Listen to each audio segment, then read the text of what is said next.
Class 10 के बच्चों, उम्मीद करता हूँ सबकी पढ़ाई बहुत अच्छी चल रही होगी। मैंने आपको लास्ट क्लास में ये थी यहाँ तक आपको लाइन बाय लाइन और बता दिया था। यहाँ पे हम अगली जो हमारी 11.2 हेडिंग है वो है electric potential and potential difference. क्या होता है मैं आपको लाइन बाय लाइन एक्सप्लेन करने की कोशिश करूँगा। What makes the electric charge to flow.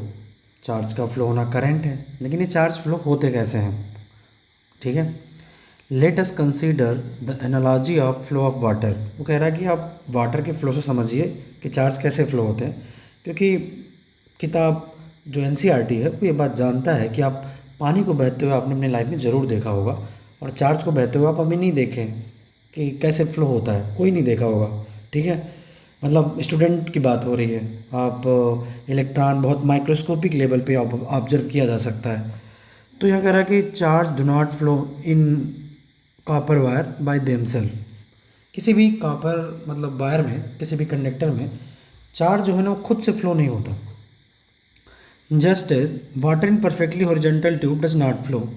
अगर ये आपका ये दो मतलब आपके वेसल्स हैं और एक हॉरिजॉन्टल ट्यूब से कनेक्ट है, तो पानी बस इससे इसमें जाएगा, और अगर दोनों में पानी का लेवल बराबर है तो नहीं जाएगा। एक कॉन्सेप्ट होता है हाइड्रोस्टैटिक्स पैराडॉक्स। लेकिन यहाँ पे कह रहा है कि if one end of tube is connected to tank, ठीक है, connected to tank of water kept in higher level, अगर हायर लेवल पे रख दिया जाए such that there is a pressure difference between two end of tube, अगर दोनों and के बीच में प्रेशर डिफरेंस है तब वाटर फ्लो होगा, water flow out of the other of tube, ठीक है। मतलब अगर प्रेशर डिफरेंस है तो पानी फ्लो होगा, अगर प्रेशर डिफरेंस नहीं है तो पानी फ्लो नहीं होगा। जैसे मैं आपको एक इमेज लेके आया था, यहाँ पे आप देख पाइए, ये आपका एक हायर वाटर प्रेशर है जो कि हाइट पे रखा गया है, अगर आप देख पा रहे होंगे, और इसको और यहाँ से एक पाइप से हमने कनेक्ट कर दिया। यहाँ पे प्रेशर P1 मान लिया, और यहाँ पे प्रेशर क्या है P2, यहाँ पे प्रेशर क्या है हाई, यहाँ पे प्रेशर क्या है लो। तो पानी क्या होगा, हाई वाटर प्रेशर के थ्रू किधर जाएगा, लोअर वाटर प्रेशर की ओर जाएगा, पानी फ्लो होगा। वही कह रहा है water flow from higher pressure to lower pressure. तो वो चार्ज का फ्लो जो है ना वो आपको इसी तरीके समझाना चाहता है कि यार जैसे पानी फ्लो होता है ना, आप पानी की अगर एनालॉजी समझ जाएंगे ना तो आप चार्ज की एनालॉजी समझ जाएंगे। तो अगला है कि for flow of charge in conducting metallic. किसी भी मेटल में जब आपका चार्ज फ्लो होता है wire, the gravity of course has no role to play. Gravity का कोई रोल नहीं है इसमें, याद रखिएगा। वाटर के फ्लो में तो ग्रेविटी का रोल होता है। ग्रेविटी क्या है, अर्थ हर ऑब्जेक्ट को अपनी ओर खींचती है, उसे हम ग्रेविटी बोलते हैं। और किससे दिखाते हो, स्मॉल जी से दिखाते हो। इसकी वैल्यू कितनी होती है, 9.8 मीटर पर सेकंड स्क्वायर। ये अर्थ है, और अर्थ हर ऑब्जेक्ट को अपनी ओर खींचती है, अट्रैक्ट टूवर्ड, ठीक है। अगला है the electron move only if there is a difference of electric pressure.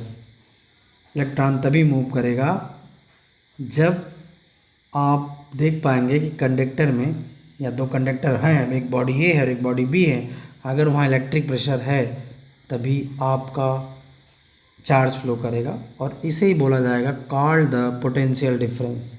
क्या बोला जाएगा, कॉल्ड द पोटेंशियल डिफरेंस। ये देखिए, called the potential difference. Electron कब मूव करेगा, इलेक्ट्रॉन तभी मूव करेगा जब प्रेशर डिफरेंस होगा। प्रेशर कैसा, electrical pressure along the conductor. This difference of potential may be produced by a battery. सवाल ये है कि पोटेंशियल डिफरेंस आप मतलब डिफरेंस कैसे पैदा करोगे। तो जो डिफरेंस ऑफ पोटेंशियल है वो आएगा बैटरी के थ्रू, या consisting of one more electric cell, एक या एक से ज़्यादा सेल लगाओगे। सेल के अंदर केमिकल एक्शन होता है। सेल है क्या, रेडियो में यूज करते हो, टार्च में यूज करते हो। सेल एक डिवाइस है जो केमिकल एनर्जी को इलेक्ट्रिकल एनर्जी में कन्वर्ट करता है। The chemical action within the cell generate the potential difference across the terminal of the cell, ठीक है। सेल में दो टर्मिनल्स होते हैं, एक पॉजिटिव टर्मिनल्स होता है और एक नेगेटिव टर्मिनल्स होता है। Even when no current is drawn from it, जब सेल से कोई करंट नहीं लिया जा रहा है तो भी सेल पोटेंशियल डिफरेंस जनरेट कर सकता है। जब किसी भी सेल को, अगला लिखा हुई line, when the cell is connected to conducting the circuit element, जब किसी सेल को किसी सर्किट एलिमेंट से आप जोड़ दीजिए, मतलब किसी सर्किट क्या होता है, जिस रास्ते से करंट जाता है उसको सर्किट बोलते हैं। द पोटेंशियल डिफरेंस, तो वहाँ जो पोटेंशियल डिफरेंस डेवलप होगा, set the charge in motion, charge motion में आ रहे हैं due to potential difference, charge किस में आ रहा है, मोशन में, पोटेंशियल डिफरेंस के चलते, in the conductor and produce electric current, और जब यही चार्ज फ्लो होगा तो इलेक्ट्रिक करंट प्रोड्यूस करेगा।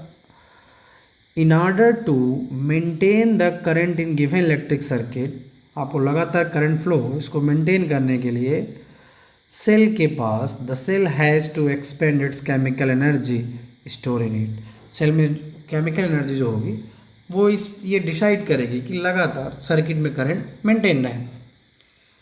अगला वो कह रहा कि पोटेंशियल डिफरेंस की दूसरी डिफिनेशन बहुत ध्यान समझिए, क्योंकि आपको ये 2 नंबर में लिखने को अभी आगे चल के मिलेगा। तो कह रहा है कि वी डिफाइन, यहाँ पे देखिए, we define the electric potential difference between 2 point is an electric circuit carrying some current is the work done to move a unit charge from one point to other. ये electric potential की definition है। क्या definition कह रही है कि आप, ठीक है, इन्फानाइट से कोई भी चार्ज, मान लीजिए कहाँ से, इन्फानाइट से किसी, मान लीजिए हर चार्ज अपने चारों ओर क्या प्रोड्यूस करता है, इलेक्ट्रिक फील्ड। क्या प्रोड्यूस करेगा, इलेक्ट्रिक फील्ड। तो यहाँ से कोई टेस्ट चार्ज अगर आप इन्फानाइट से उठाते हैं, इलेक्ट्रिक फील्ड तक लाते हैं, तो आप वर्क डन करेंगे।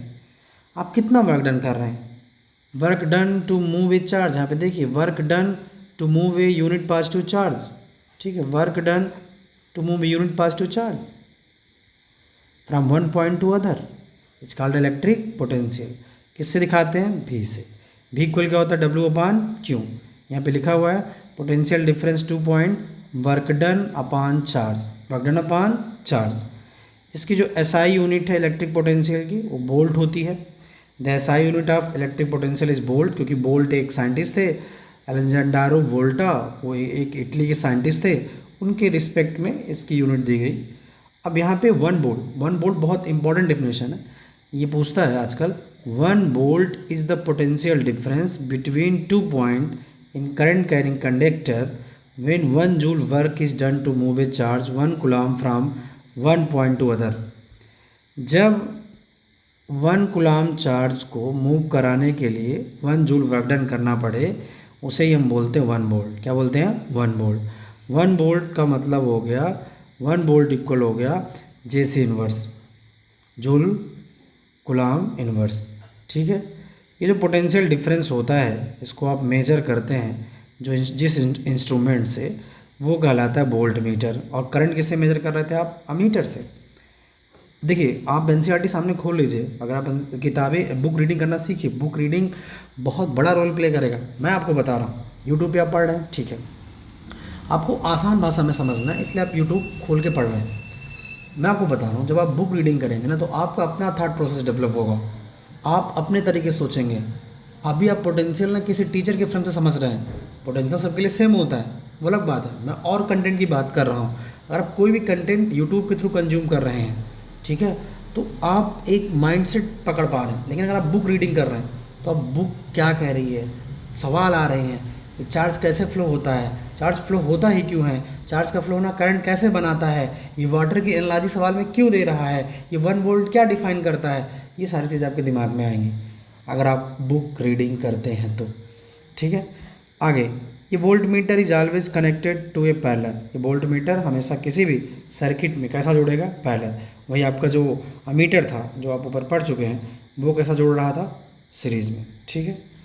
तो आगे एक एग्जाम्पल दिया गया है, एग्जाम्पल 11.2, बोला how much work is done, work पूछ रहा है, आपके पास 2 कूलम चार्ज है और आपके पास पोटेंशियल दिया गया है। तो आपको फार्मूला भी मैं बताया था, V इक्वल होता है W अपान Q। तो W पूछ रहा है आपसे, तो W इक्वल हो जाएगा V Q, आपको वैल्यू दी गई है, आपको V पता है, तो ये देखिए V और Q, तो V है 12 और 2, टोटल 2 जा 24।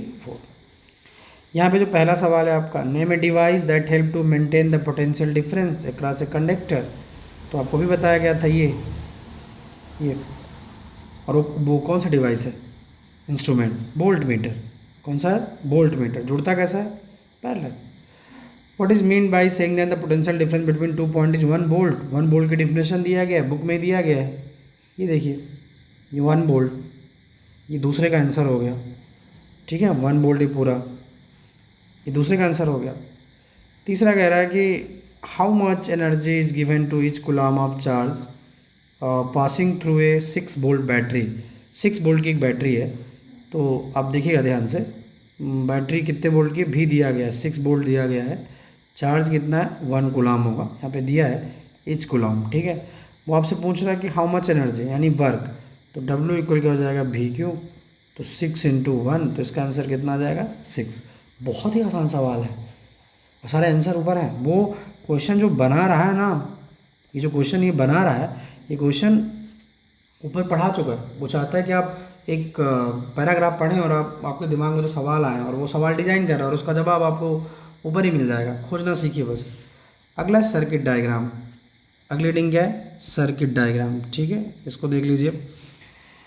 तो हम सब जानते हैं कि we know that the electric circuit है सोन फिगर 11.11 को, एक 11 पॉइंट ये नीचे फिगर बनाया हुआ है, comprise the cell, battery, plug की कंपोनेंट। एक सर्किट में क्या क्या चाहिए होता है, कनेक्टिंग वायर चाहिए होता है, it is often convenient to draw a systematic diagram, अगर आपको एक अच्छा डायग्राम बनाना है, in which different component of the circuit are represented by the symbol conventionally used. यहाँ पे कुछ ऐसा भी एग्जाम के काम का नहीं है, वो बस ये बता रहा है इस पैराग्राफ में कि देखिए हम किससे क्या दिखाते हैं। तो यहाँ पे ये बना हुआ है और ये आपको पता होना चाहिए, ये इलेक्ट्रिक सेल का सिंबल है। किसका सिंबल है, इलेक्ट्रिक सेल का। बड़ा वाला टर्मिनल प्लस कहलाता है और छोटा वाला टर्मिनल क्या कहलाता है, माइनस। बड़ा वाला क्या कहलाएगा, प्लस, छोटा वाला क्या कहलाएगा, माइनस, ठीक है।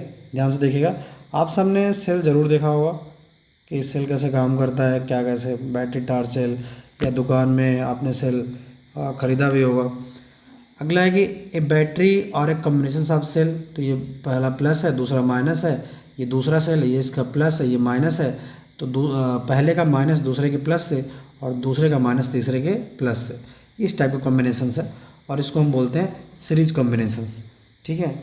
अब जब स्विच ओपन होता है तो ये आप सिंबल यूज करेंगे, और जब स्विच क्लोज होगा तो ये सिंबल यूज करेंगे, जब वायर ज्वाइन होगा, वायर ज्वाइन, तो ये सिंबल यूज करेंगे, वायर क्रॉसिंग विदाउट ज्वाइनिंग तो ये वाला सिंबल यूज करेंगे, ठीक है। ये इलेक्ट्रिक बल्ब है, ये रजिस्टर है, ये वेरिएबल रेजिस्टेंस है, ठीक है, रियोस्टेट है, अमीटर ये है और वोल्ट मीटर ये है। क्या मेजर करता है मीटर, आपको बताइए। अमीटर करंट मेजर करता है और किसी भी इलेक्ट्रिकल सर्किट में कैसा जोड़ता है, सीरीज़ में। और ये वोल्ट मीटर है, ये क्या मेजर करता है, पोटेंशियल, और ये कैसा जोड़ता है, पैरेलल, ठीक है। तो ये आपको इतना समझ में आया होगा। अगला है ओम्स लॉ, और बहुत अच्छा काम किया है इस बुक में कि ओम्स लॉ समझाने के पहले आपको एक एक्टिविटी दिया गया है, activity 11.1, is there is a relationship between the potential difference और करंट में क्या रिलेशन है, through it let it explore with an activity. और ये एक्टिविटी ज़रूर करिए आप, ये एक्टिविटी करिए, बहुत आसानी से ओम्स लॉ आप पढ़ लेंगे, रट लेंगे। ये टेबल आप भरिए, जब आप ये टेबल भरेंगे तो आपको समझ आएगा कि ये एक्टिविटी क्यों है। कह रहा है कि आप एक ऐसा ही सर्किट डिजाइन करिए 11.2, यहाँ पे देखिए मीटर लगा हुआ है, ये की लगी हुई है, ये रेजिस्टेंस वायर लगा हुआ है, वोल्ट मीटर लगा हुआ है, और आप क्या करेंगे, एक नाइक्रोम का वायर लगा हुआ है। नाइक्रोम का वायर क्या होता है, nichrome is an alloy for निकल, एल्युमिनियम, ठीक है, आयरन मेटल, ये है। इसमें क्या होगा कि आप सबसे पहले एक सेल सोर्स से जोड़िए, सिर्फ एक सेल जोड़िए, ठीक है। जैसे एक जोड़ेंगे तो आप अमीटर की रीडिंग ले लीजिए और वोल्ट मीटर की रीडिंग ले लीजिए, फिर आप अगले 2 सेल जोड़ दीजिए, अगले 2 सेल जोड़ दीजिए, फिर आप रीडिंग ले लीजिए अमीटर और वोल्ट मीटर की, और फिर आप एक बार ये जो नाइक्रोम वायर है और इस मतलब पोटेंशियल डिफरेंस मेजर करिए, और ऐसा करके आप 3 सेल एक बार जोड़ दीजिए, फिर पोटेंशियल डिफरेंस मेजर करिए, और ये भरिए कि आपने जब एक सेल लिया था तो कितना नाइक्रोम के वायर पे कितना करंट जा रहा था और कितना पोटेंशियल डिफरेंस है। फिर दोनों का रेशियो निकालिए, क्या निकालिए, रेशियो, डिवाइड कर दीजिए। तो आप एक ग्राफ प्लॉट करिए भी और आई के बीच का, और वो ग्राफ देखेंगे कुछ इस तरह का ग्राफ होगा। ये आप देख पा रहे होंगे कि अगर ये 0.1 है तो ये कितना जा रहा, ठीक है, ये कितना जा रहा, अगर करंट 0.2 है तो पोटेंशियल कितना है, 0.8 पे कितना है। और इस एक्टिविटी में आप ये समझेंगे कि you will find approximately the same value for V I is obtain in each case, आपको वैल्यू सेम मिल रही है। Thus the V I graph is a straight line, ये पूछता है कई बार। वी आई ग्राफ क्या है? Straight line. स्ट्रेट लाइन का मतलब होता है डायरेक्टली रिलेट कर रहा है, आपका जो पोटेंशियल है और आपका जो करंट है दोनों कैसे रिलेट कर रहे हैं? डायरेक्टली। अब that passes through the origin of the graph is shown, V I is a constant. V I क्या है? कॉन्स्टेंट, रेशियो में आ रहा है, ठीक है। अभी आप ग्राफ देख ही पा रहे होंगे, रेशियो क्या आ रहा है? कॉन्स्टेंट आ रहा है, ठीक है। मिलाते चलिए, अगर आप ये ग्राफ आप बना के मिलाइएगा, जैसे यहाँ पे देखिए ये, ठीक है, ये देखिए सारी चीज़ें। तो अब क्या होगा? 1827 में जर्मन के एक साइंटिस्ट थे, जॉर्ज साइमन ओम्स। कौन थे? George Simon Ohm. ये रिलेशन एक इस्टेब्लिश कर रहा है, relationship between the current and metallic, जो करंट मेटालिक वायर से जा रहा है, और potential difference across the ends terminal, जो पोटेंशियल लगा रहे हो।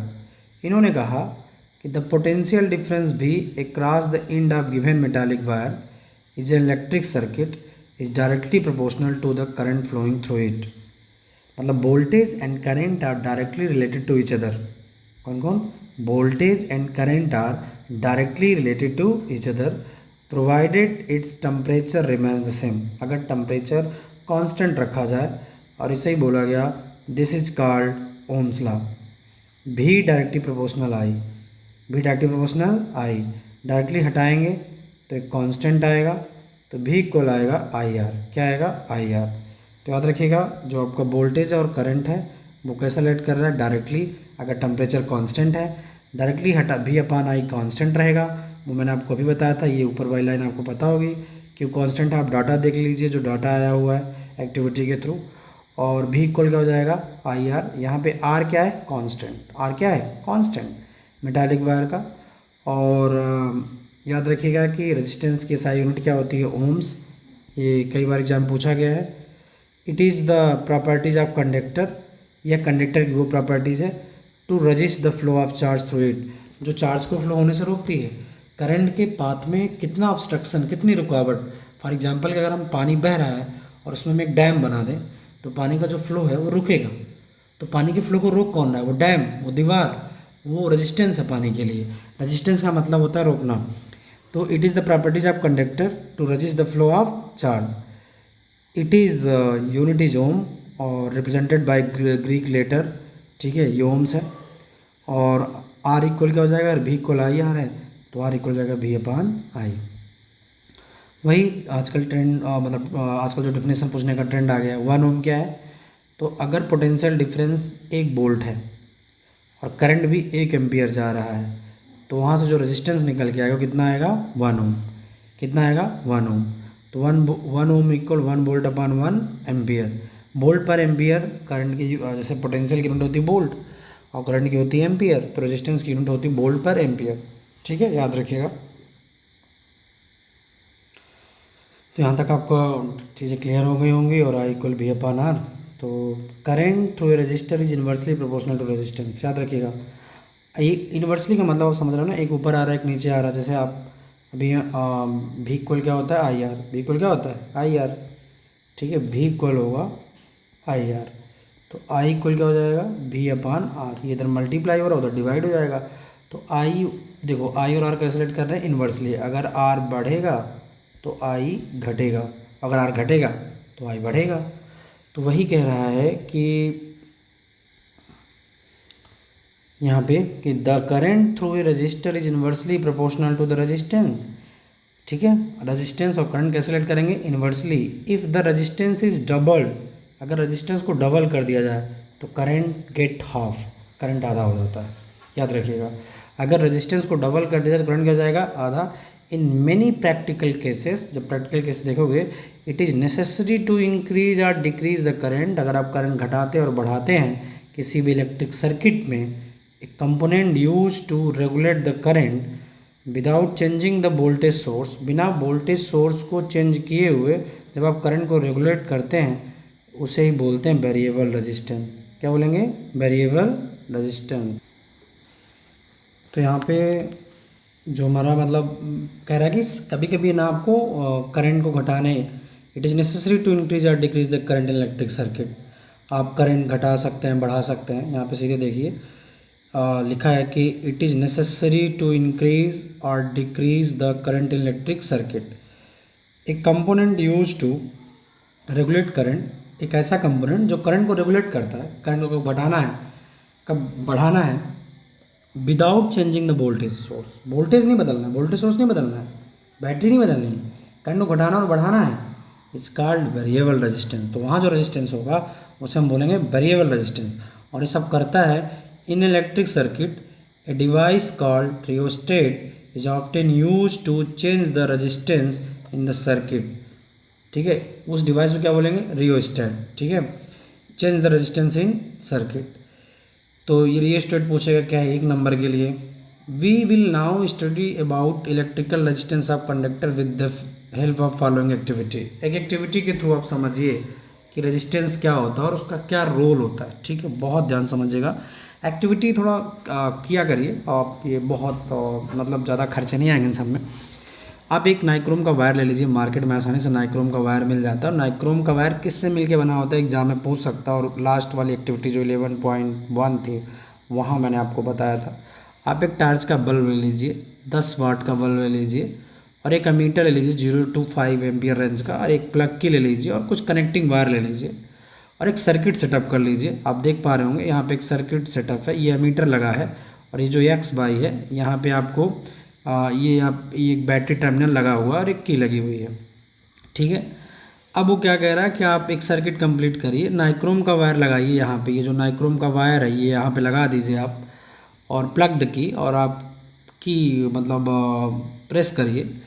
आप अमीटर की रीडिंग नोट कर लीजिए, जो भी अमीटर में रीडिंग आ रही है उसको नोट कर लीजिए। टेक आउट की फ्रॉम द प्लग। अब आप प्लग को ऑफ कर दीजिए, और आप ये देखिए कि रिप्लेस करिए नाइक्रोम के वायर के। अब नाइक्रोम का वायर जो भी है ना वहाँ लगा था वहाँ हटा के अब की बार आप बल्ब लगा दीजिए। ठीक है, जैसे ही बल्ब लगाएंगे तो आप करंट मेजर करिए अमीटर के थ्रू। फिर now repeat the above step with the 10 watt bulb. ठीक है, with the gap x by, ये एक बल्ब लगा दीजिए और 10 वाट वाला, एक बार ये लगाइए, एक बार ये लगाइए, एक बार ये लगाइए। और सब लगाने के बाद ना आप are the meter reading different, क्या आपके पास जो मीटर में रीडिंग आ रही है वो डिफरेंट है, अलग अलग है। You may repeat this activity by keeping any material component of the gap. और कई सारे मेटल आप रख के ऑब्जर्व कर सकते हैं, और फिर एनालाइज करिए ऑब्जर्वेशन को। मैं आपसे कह रहा था एनालाइज करिए, एनालिसिस करिए, सोचिए, रटिए नहीं, समझिए कि ऐसा क्यों हो रहा है। तो फिर वो एक्टिविटी एक्सप्लेन भी कर रहा है। आप खुद ये पैराग्राफ जो बुक लिख रहा है ना वो आप बताएंगे अगर वो एक्टिविटी कर लेते हैं। और वो एक्टिविटी कह रहा है कि in this activity we observe that current is different component for different. अलग अलग के लिए अलग अलग रीडिंग आ रही है। वाई डू दे डिफर, क्यों चेंज हो रहा है, क्यों बदल रहा है। Certain component offer an easy path for the flow of electric current while other resist the flow.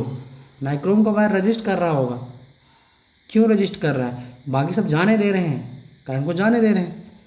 We know that the motion of electron electric circuit constitute to an electric current. लगातार charge का flow होना electric current है। The electron however are not completely free to move within a conductor. क्या electron एकदम free तरीके से move कर सकते हैं कंडक्टर में, या they are restrained by the attraction of atom among which they are move. या फिर जो अट्रैक्शन है एटम में, जो एटम जो पॉजिटिव नेगेटिव चार्ज जो भी हैं उसके, वो रोक रहे हैं क्या करंट को फ्लो होने से। Motion of electron through a conductor is retarded by resistance. कोई तो है जो करंट को फ्लो होने से रोक रहा है, अलग अलग जगह अलग अलग वैल्यू आ रही है, कोई तो रोक रहा है। ठीक है, और वही रेजिस्टेंस है जो रोक रहा है, उसी को रेजिस्टेंस बोलेंगे। ये रेजिस्टेंस आ किसकी वजह से रहा है, एटम में अट्रैक्शन की वजह से आ रहा है या कोई और वजह है। ए component of A given size offer a long resistance is a good conductor. जिसका भी लो रेजिस्टेंस है वो गुड कंडक्टर। ये लाइन याद रखिएगा, low resistance good conductor, high resistance bad conductor. More study तो more number, less study less number. ठीक है, क्योंकि a conductor having some appreciable resistance is called resistor, ठीक है। और कंडक्टर का अपना एक रेजिस्टेंस का एक लेवल है, पैरामीटर है, उस रजिस्टर बोलेंगे। ए component of identical size of offer A high resistance is a poor conductor, वही जो मैं कह रहा था कि high resistance poor conductor. An insulator of the same size offer even higher resistance, और इंसुलेटर अगर है मतलब कह रहा कि कंपोनेंट आइडेंटिकल साइज का है तो हाई रेजिस्टेंस हो सकता है, उस केस में पुअर कंडक्टर होगा। और जो इंसुलेटर होते हैं सेम साइज़ के, उनका रेजिस्टेंस क्या होता है, हाई होता है।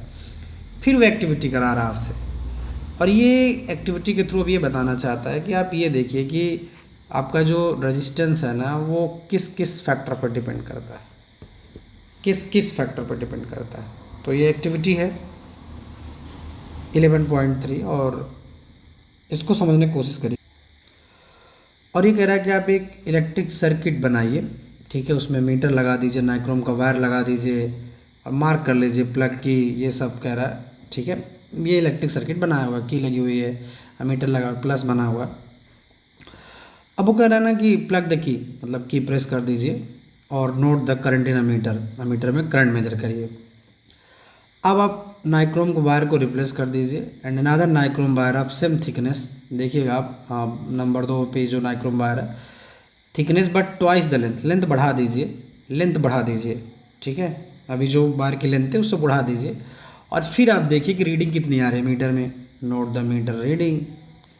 Now replace the wire by thickness nichrome wire, आप देख पा रहे होंगे ये तीसरा वाला, एक थिकनेस जिसकी मोटाई थोड़ी ज़्यादा हो और सेम लेंथ, लेंथ सेम हो, उसको आप कनेक्ट करिए और फिर आप मीटर की रीडिंग लीजिए, फिर आप मीटर की रीडिंग लीजिए और आप देख पाएंगे कि हर बार अंतर आएगा, क्या होगा, अंतर आएगा।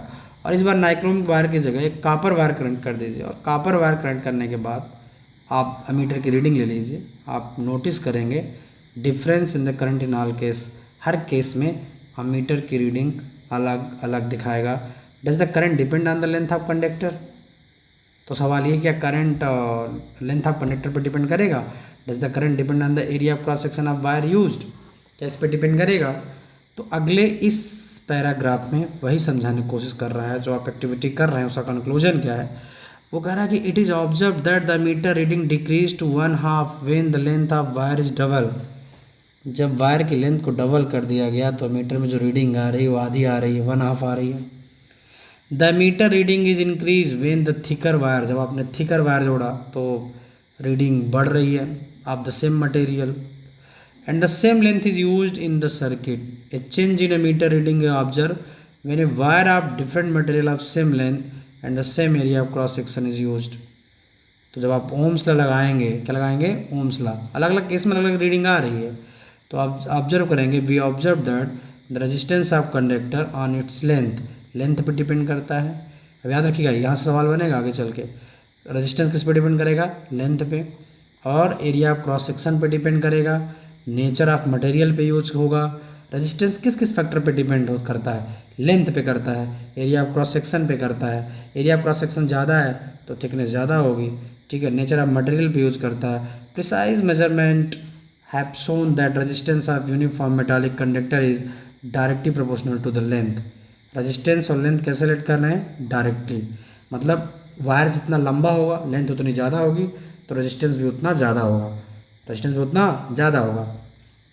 अगर आपके घर में ना जो कनेक्शन आ रहा है वो बहुत दूर से आ रहा है तो आपके घर में वोल्टेज की समस्या बनी रहेगी, क्योंकि आपका वायर जो है दूर कनेक्शन से आ रहा है ना, तो लेंथ ज़्यादा है तो रेजिस्टेंस ज़्यादा होगा, रेजिस्टेंस ज़्यादा होगा तो करंट कम होगा, ठीक है। फिर कह रहा है कि and inversely proportional to the area of cross section, उस रीडिंग के बेसिस पे रेजिस्टेंस जो है वो इन्वर्सली रिलेट करेगा। अगर एरिया ऑफ क्रॉस सेक्शन ज़्यादा है तो रेजिस्टेंस कम होगा। इसलिए आपके घरों में जो कनेक्शन आता है ना वो मोटी केबल के थ्रू आता है।